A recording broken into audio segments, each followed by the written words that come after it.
성탄절 하면 선물을 받는 날 이렇게 알고 있는 사람들도 많습니다. 어떤 좀 이렇게 말을 잘 안 듣는 말썽장이 아이가 그래도 선물은 받고 싶어서 예수님께 편지를 썼답니다. 저같이 착한 사람에게 예수님께서 선물을 주신다면서요. 이렇게 쓰다가 양심의 가책이 생겨서 다시 고쳤었습니다. 저 같은 학생에게도 선물을 주신다면서요.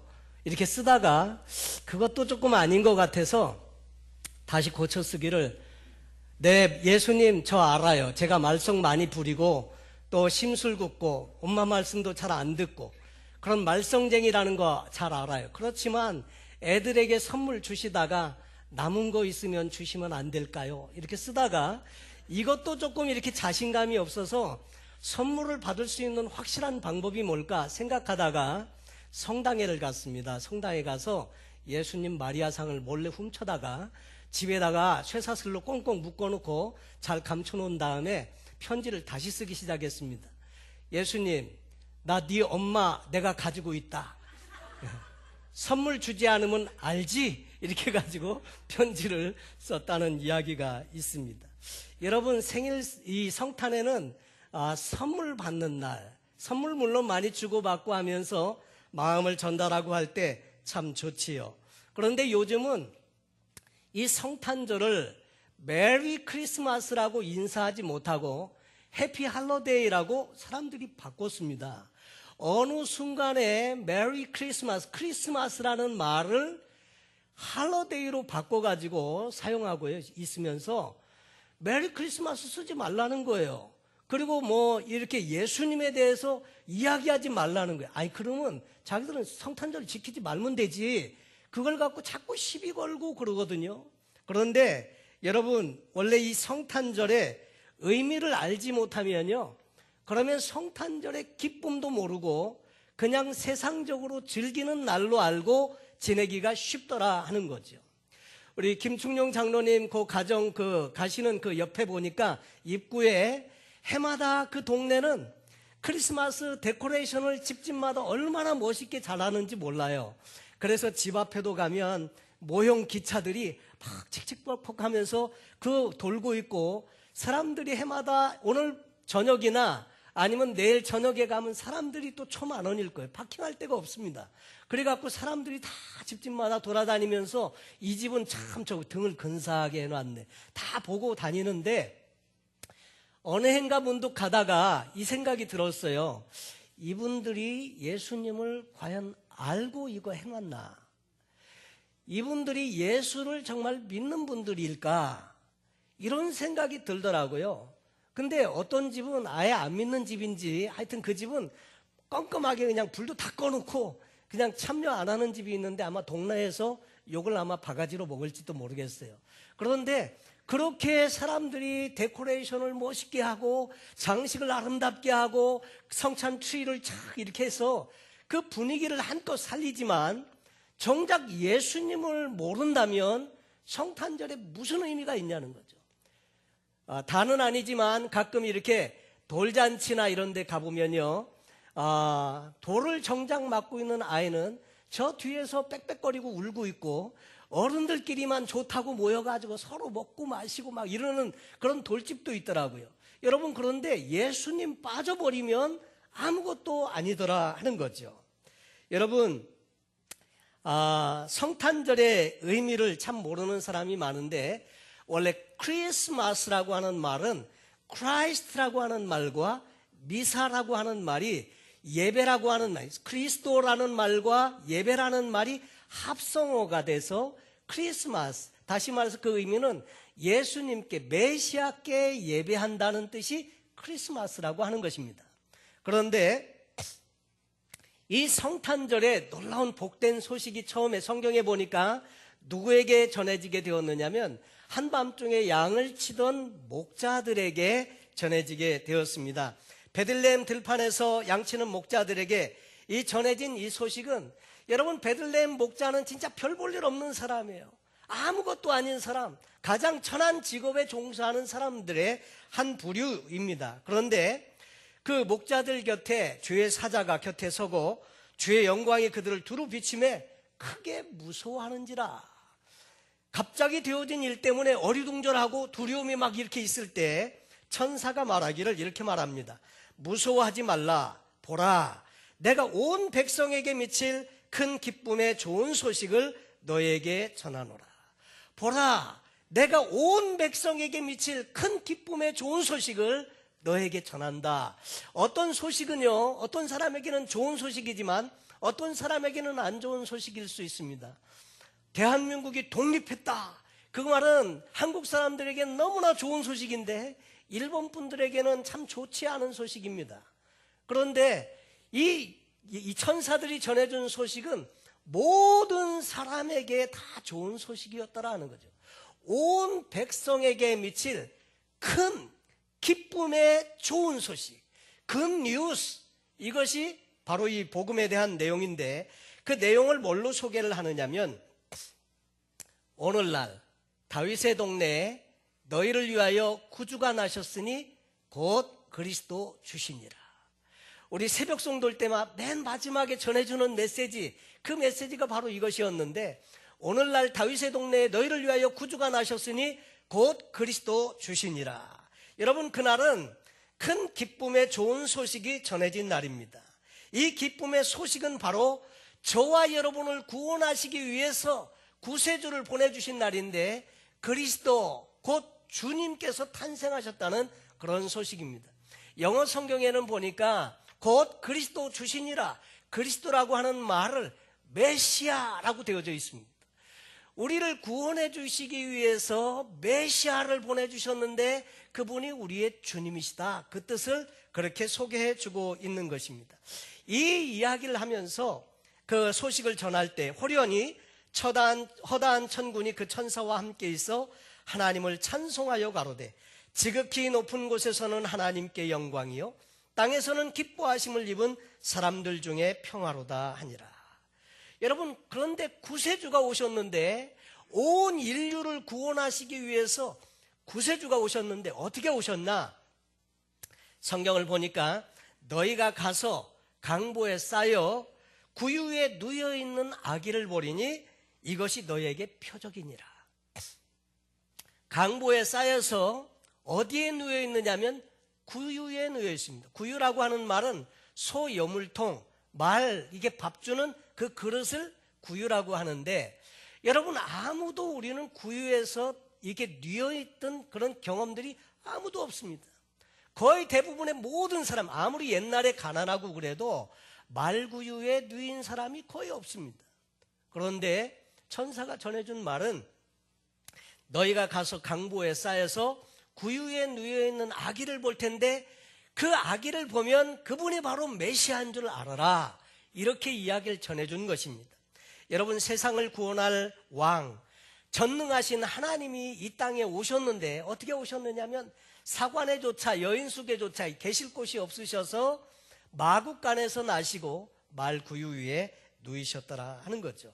여러분, 가장 낮고 천한 자리에 오신 것, 이 세상 가운데 육신을 입고 오신 이것을 우리는 성육신이라고 이야기하잖아요. 성육신, 하나님이신 그분이 친히 인간의 육신을 입으시고 이 땅에 오신 것. 요한복음 1장에서 그래서 이것을 그렇게 말하죠. 태초에 말씀이 계시는데 이 말씀이 하나님과 함께 계셨으니 이 말씀이 곧 하나님이시니라. 그런데 이 하나님, 말씀이시니 하나님이 인간의 몸을 입고 이 땅에 오셨는데 말씀이 육신이 되어 우리 가운데 거하심에 우리가 그의 영광을 보니 아버지의 독생자의 영광이요 은혜와 진리가 충만하더라. 그런데 예수님께서 이 땅에 왜 오셨는가? 왜 오셨는가? 이 이야기를 요한복음 6장에 설명합니다. 참떡이신, 생명의 떡이신 예수님을 소개하면서 예수님 스스로가 하신 말씀이 내가 하늘로서 내려온 것은 내 뜻을 행하려 함이 아니요 나를 보내신 이의 뜻을 행하려 함이니라. 나를 보내신 이의 뜻은 내게 주신 자 중에 내가 하나도 잃어버리지 아니하고 마지막 날에 다시 살리는 이것이니라.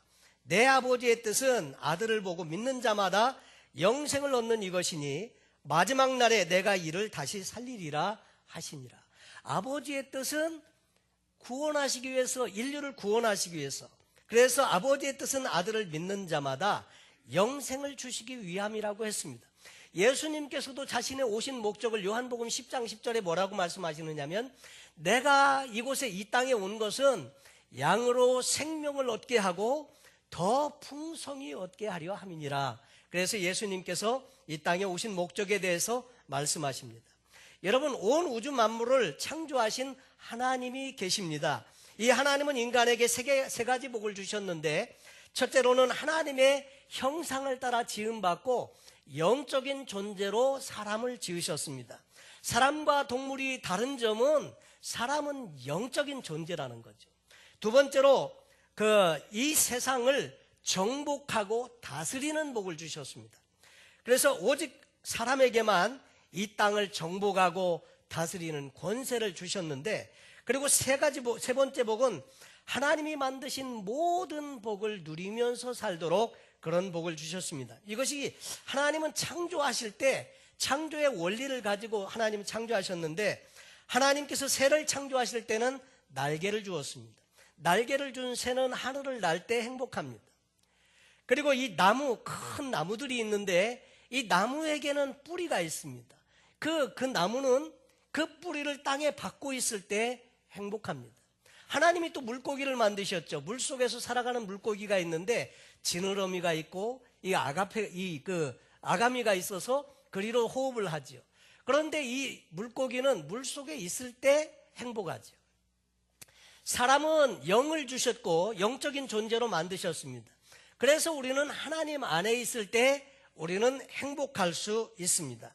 그런데 새는 공중을 안 떠나고 나무는 땅속을 안 떠나고 물고기는 물을 안 떠나는데, 유독 사람만큼은 하나님을 떠났다는 겁니다.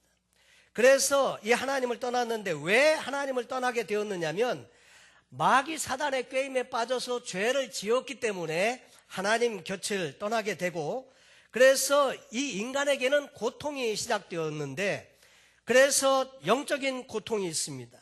우리의 하나님과 분리됨으로 말미암아 영적인 고통이 있고, 또 영적인 문제가 다시 정신적인 문제로 가져오게 되고, 정신적인 문제가 심각해지면서 육신의 문제를 함께 가지고 오게 되었습니다. 그래서 가난하고 실패하고 그 다음에 저주의 굴레 속에서 살아가면서 고통하는 인생이 되어지게 되었다는 거죠. 또 이 육신의 문제가 심각해지면서 사람들과의 관계의 문제가 생기게 되었습니다. 그래서 서로 사랑하지 못하고 반목하고 미워하고 시기하고 다투고 싸우다가 가정에서도 이혼하고 깨어지고, 또 자녀들과도 힘든 관계 속에 살아가고 사람들과의 관계 속에서 그렇게 살아가게 되었더라 하는 거죠. 그리고 경제적으로도 고통을 당하게 되고 마음의 평안이 없습니다. 그리고 궁극적으로 내세의 문제가 생기게 되었더라 하는 거죠. 그래서 이런 고통 속에서 살아가게 되는데, 사람이 하나님을 떠나고 사단에게 유혹되고 죄짓고 난 다음부터 이런 일이 생겼다고 성경은 말씀하고 있습니다. 그래서 이런 문제들을 해결해 보기 위해서 사람들이 택하는 방법이 뭐냐면, 과학으로, 아니면 종교로, 아니면 철학으로, 아니면 선행이나 이런 것들로 인해서 이런 고통의 문제를 해결해 보려고 하지만 해결이 안 된다는 거죠. 더 심화되고 힘들어지고. 여러분, 그러면 여러분 스스로 하나님을 만날 수 있을까요? 없다는 거죠. 우리 스스로 우리 지은 죄를 씻을 수 있습니까? 없다는 거죠. 우리 스스로 그럼 마귀 사단의 권세를 이기고 승리하고 싸워서 이길 수 있는가? 그럴 수 없다는 거죠. 그렇지 못하다는 거죠. 그런데 그래서 이런 우리에게 세상에서 가장 기쁜 소식을 전해주었는데, 우리 스스로는 이 문제를 해결할 수 없지만은 이 문제를 해결할 수 있는 방법으로 하나님은 예수 그리스도를 이 땅에 보내주셨다고 하는 것입니다. 예수님 그분이 바로 이 모든 문제의 해결자가 되시고 이 예수를 믿음으로 말미암아 우리는 하나님께로 돌아갈 수 있고 죄를 이길 수 있고 그리고 이 땅에서 고통을 벗어나면서 고통을 문제를 해결하면서 하나님의 은혜 속에 살 수 있는 길이 생기게 되었다고 하는 것입니다. 여러분, 우리는 스스로 하나님께로 갈 수 없지만 그러나 예수님을 통해서는 하나님께로 갈 수 있는 길이 생겼습니다. 그리스도는 하나님께로 나아갈 수 있는 유일한 길이라고 말씀하세요. 나는 양의 문이니 나로 말미암지 않고는 아버지께로 갈 자가 없다. 나는 길이요 진리요 생명이라고 말씀하시는 예수님이 계시기 때문에 그래서 예수님을 통해서 우리는 하나님께로 갈 수 있다는 거죠. 그런데 누가 이 그리스도이신가? 그것은 2000년 전에 이 땅의 말씀을 따라서 동정녀 마리아에게서 탄생하신 이 예수 그리스도 그분이 그리스도라고 하는 것을 성경을 통해서 증거해 주고 있습니다. 여러분, 예수님이 그리스도이심을 믿고 그분이 나를 위해서 십자가에서 내 죄를 대신해서 죽으시고 부활하시고 승천하신 분이신 것을, 그래서 우리에게는 모든 죄의 문제가 해결된 것을 믿으면 우리는 지금도 구원을 받게 되는 것입니다. 그래서 요한복음 3장 16절에 하나님이 세상을 이처럼 사랑하사 독생자를 주셨으니 이는 누구든지 저를 믿는 자마다 멸망치 않고 영생을 얻게 하려 하십니다. 누구든지 예수님이 바로 하나님의 아들로서 우리의 죄의 문제를 해결하기 위해서 보내주신 메시아 그리스도라고 하는 것을 믿게 되면 이런 놀라운 은혜와 축복을 받게 되는데, 그 이후로 받을 수 있는 축복이 하나님의 자녀가 되는 것, 그리고 성령님을 우리에게 보내주셔서 동행하면서 성령님이 우리의 삶을 보호해 주시고 인도해 주시고 도우시면서 주님 나라에 갈 때까지 우리를 이끌어 주신다는 것이고, 그리고 예수님의 이름으로 기도하면 우리의 기도가 응답된다는 것, 그리고 하나님의 보호하심이 있고 또 마귀 사단의 권세를 이기고 승리할 수 있으며 또 우리의 이름이 생명책에 기록된 천국 백성으로 살아간다는 것, 그리고 이 우리가 갖고 있는 이 놀라운 복음의 말씀을 나뿐만 아니라 다른 이웃들에게 전하면서 살 수 있는 이 놀라운 축복을 우리에게 주셨다고 하는 것입니다. 여러분, 예수님의 탄생은 예언의 성취인 것을 말씀하고 있습니다. 그래서 이 성경에 말하고 있는 처녀가 잉태하여 아들을 낳으리니, 여러분, 그리고 창세기 3장 15절부터 하나님은 예수 그리스도에 대해서 설명을 해주고 있는데, 거기 보면 내가 너로 여자와 원수가 되게 하고 너의 후손도 여자의 후손과 원수가 되게 하리니 여자의 후손은 내 머리를 상하게 할 것이요 너는 그의 발꿈치를 상하게 할 것이니라. 여기 보면 세 가지 특별한 메시지가 있는데, 바로 하나님께서 보내시는 메시아 예수 그리스도니 그분은 여자 처녀에게서 여자의 후손으로 오시는데, 이것은 바로 동정녀 탄생을 의미한다고 말씀을 드렸습니다. 그리고 이분은 우리를 위해서 고난을 받게 되시는데, 여자의 후손은 너는 너의 후손도 여자의 후손과 원수가 되리게 하리니 너는 그의 발꿈치를 상하게 할 것이며, 이것은 십자가의 고난을 의미하고요. 그리고 여자의 후손은 내 머리를 상하게 할 것이니라. 결국 마귀 사단의 권세를 이기시고 승리하시게 된다는 것을 우리에게 소개해 주고 있습니다. 그러면서 이사야서 9장 6절로 7절에는 이는 한 아기가 우리에게 낳고 한 아들을 우리에게 주신 바 되었는데 그 어깨에는 정사를 메었고 그 이름은 기묘자라 모사라 전능하신 하나님이라 영존하시는 아버지라 평강의 왕이라 할 것입니다. 여러분, 이 예수님에 대해서 이 이사야는 본 적도 없고 만난 적도 없습니다. 그런데 어떻게 이렇게 말할 수 있을까? 하나님 그분께서 계시해 주셨고 그래서 쓰고 있는데, 그 이름은 기묘자, 모사, 전능하신 하나님이라. 여호와 증인을 믿는 사람들은요, 예수 그리스도의 삼위일체를 믿지 않습니다. 그런데 이 성경 말씀을 보여주면서 여기 보면 전능하신 하나님이라, 영존하시는 아버지라, 평강의 왕이라 할 것입니다. 할 말이 없어요. 여기 보면 그렇게 말씀하고 있거든요. 전능하신 하나님, 그 다음에 영존하시는 아버지, 그러면서 거기 보여주신 이름이 있는데 그 이름이 뭐냐면 임마누엘이라는 이름입니다. 임마누엘.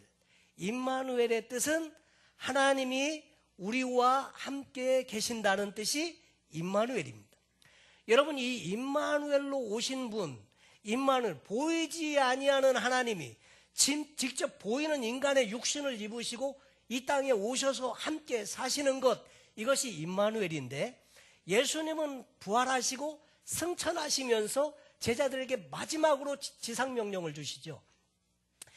그러므로 너희는 가서 모든 족속을 제자를 삼아라, 그렇게 말하고 있는데, 그 앞에 보니까 하늘과 땅의 모든 권세를 내게 주셨으니, 부활하시고 승리하셔서 권세를 회복하신 것을 말하시면서 제자들에게 너희는 가서 모든 족속으로 제자를 삼아 아버지와 아들과 성령의 이름으로 세례를 주고 내가 너에게 분부한 모든 것을 가르쳐서 지키게 하라, 이 말씀을 주시고 맨 마지막에 마태복음 28장 끝절 말씀에 뭐라고 말씀을 하시느냐면 이런 말씀을 하십니다. 볼지어다 내가 세상 끝날까지 너희와 항상 함께 하시리라 하시니라.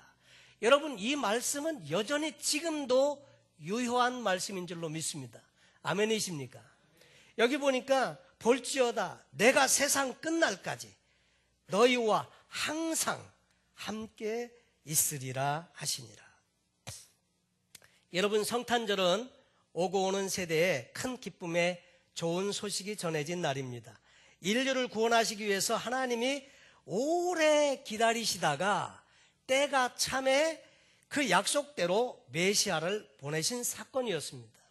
갈라디아서 4장에 보면 때가 참에라는 말이 나오고, 그래서 독생자를 보내신 사건을 소개해 주는데, 물리적으로 오늘이 2013년 12월 22일, 이것은 물리적인 시간으로, 이런 물리적인 시간을 크로노스라고 합니다. 그런데 하나님께서 계획하시고 작정하신 그 시간이 있는데 그 시간을 카이로스라고 합니다. 이 시간이 때가 참에, 그래서 기다리셨다가, 오랫동안 기다리셨다가 예수 그리스도를 이 땅에 보내주신 사건이 예수 그리스도의 성탄절의 사건이고 성육신의 사건이고, 그래서 이 예수님의 탄생한 이 날은 모든 인류에게 너무나도 좋은 날이고 기쁜 날이고 복된 날이고요, 특별히 크리스찬인 저와 여러분에게는 감격하지 않을 수 없는 축복된 날이다 하는 것입니다.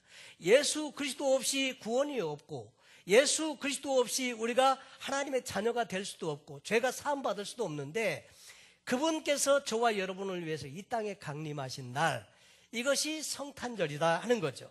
그래서 이 성탄절은 너무나 우리에게 복된 날이고요, 이 성탄절은, 이 계절의 이유는 바로 예수님이다 하는 거죠. 여러분, 예수님이 빠져버리면요, 이 성탄절은 안고 없는 찐빵이고요, 고무줄 없는 팬티고 오아시스 없는 사막이고, 이 성탄절은 nothing입니다. 아무것도 아닙니다. 그럼에도 불구하고 세상 사람들은 즐깁니다. 그리고 예수 빼고 해피 할로데이, 할로데이로 지내려고 하는데, 그러나 우리는 분명히 알아야 하는 거죠. 이 계절의 이유는 바로 예수 그리스도시라는 거예요. 성탄절에 우리가 행사도 하고 선물도 하고 다 필요하고 좋은데, 예수 빠지면 it's nothing, 아무것도 아니라는 겁니다. 그래서 이 성탄절에 꼭 기억할 것은, 나를 위해서 십자가에 죽으시기 위해서 오신 그 하나님이 계셨는데, 그 하나님이 바로 육신을 입고 탄생하신 날, 강림하신 날, 이 날이 성탄절이라고 하는 것입니다. 여러분, 이 성탄절 너무나도 귀한 날인데, 저는 어려서부터 모태신앙으로 살아왔습니다. 모태신앙을 가졌는데, 계속 어려서부터 자라면서 교회에서 주일학교도 가고, 또 성탄절을 맞을 때마다 뭐 연극도 하고 뭐 찬양도 하고 발표회도 하고, 그러면서 교회 안에서 자라왔는데, 제가 중학생 시절에 세례를 받게 되었습니다. 세례를 받기로 다 되어져 있는데 40명 정도의 세례받을 대상자들이 이제 앞으로 다 불려가지고 나왔고, 다 줄 서서 서 있고, 세례받는 분들을 위해서 우리 함께 기도합시다, 그러면서 교회에서 함께 이제 기도를 하는데, 그날 그 세례는 특별히 미국에서 오신 선교사님, 미국 분이 세례를 주기로 되어져 있는 그런 날이었습니다. 여러 수백 명의 성도님들이 다 기도를 하고 있는데 같이 기도를 하다가 제가 너무 불편했어요. 불편한 게 뭐냐면 제가 그 어린 나이에 생각할 때 이게 세례를 받으면 그리스도의 사람이 되어서 이제 말씀대로 살아야 되는데 그렇게 살 자신이 없더라니까요. 어떻게 그렇게 내가 살 수 있을까? 안 그러면 더 하나님 앞에 죄를 짓는 것 같고 그런데 그 고민하다가 기도하는 중간에 제가 돌아서 그냥 나가버렸습니다. 그래서 그 이후에 이 세례식이 어떻게 됐는지 몰라요. 저도 명단에 있었기 때문에 분명히 불렀을 텐데 제가 없어갖고 그 이후에 어떻게 됐는지 저는 몰라요. 그리고 1년에 한 두어 번씩 다 세례를 주는 그 시간들이 있었는데 그때마다 고민이 참 많이 되었습니다. 왜냐하면 세례는 받긴 받는 것 같은데 근데 나는 이게 부담이 되고 이게 자신이 안 생기고 그러다가 어느 날 기도하는 중에 예수님께서 하나님께서 원하시는 것은 퍼펙트한 삶이 아니라 내가 내 죄를 대속할 수도 없고 앞으로도 그렇게 살 수도 없는데 예수 그리스도의 보혈로 말미암아 그 은혜로 산다는 것을 깨닫고 나서 제가 세례식에 기쁜 마음으로 다시 참석을 하게 되었는데 그때 제 나이가 20살이었습니다. 20살이었는데 세례를 어느 날 받았느냐면 성탄절 예배 때 세례를 받았습니다.